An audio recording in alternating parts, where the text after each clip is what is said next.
All right, good morning, everybody. I'm doing another video. I know you're excited. Um, you're going to have a assignment, of course, on Google Classroom. This week, we're going to be starting chapter 15.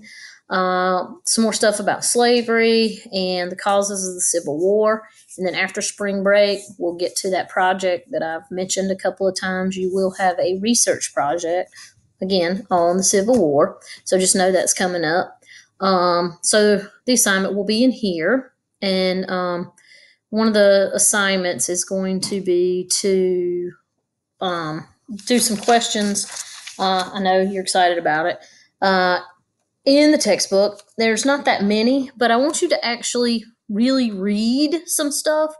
It is important for you to understand, what was going on between the North and the South. And if you don't understand what was going on between the North and the South, then you're not really going to understand why we had the war. Yes, slavery is a part of it, but only a little part of it. Well, maybe a big part of it, but, there are other things. So you've got to know, why were the North and South not getting along? So you need to read. I'm kind of scrolling through the first part of the textbook pages. This is chapter 15, section 1. So in Google Classroom, when you see it, it'll say like 15-1. That's what it is. And I've actually tried to update the page numbers this time to match the online textbook versus the other textbook, which I do not know why they don't match up when you flip them. So this time, hopefully I got it right. Anyway, so let's move on along here. This is page 1 of the PDF, or if you see page numbers like from the book, I'm going to scroll down here at the bottom and I can't see what it says because my picture's in the way. It says page 441.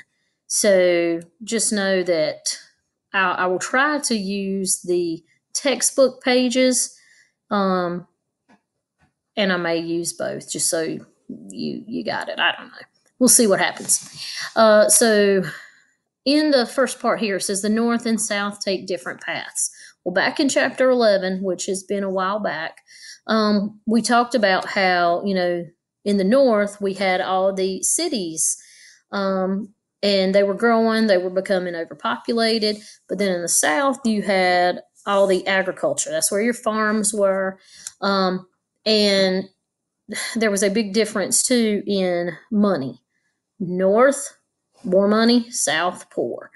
With the exception of those few people that owned the plantations and things like that. That's, the big difference there. If you owned a plantation, you were probably rich. You didn't own a plantation, you were probably poor. Kind of like nowadays, people who own a business, rich. People who, are just trying to make it. We're maybe not poor, but we're not wealthy either. Anyway, so moving on along here, the next page talks about trade and how the trade worked. They're specifically talking about cotton. So read that little section. You have to have cotton to make clothes, but who's making more money? The person producing the cotton or the person who's buying the cotton and then selling all these other goods made out of cotton? So that'll kind of explain some of that. And then moving on down here, the anti-slavery and racism. They'll tell you a little bit in here about the abolitionists. That's not right. The abolitionist movement. Which, are people who are against slavery. They want to abolish slavery. So you will see, like, the word abolitionist is in, like, the third section down or third sentence down right here.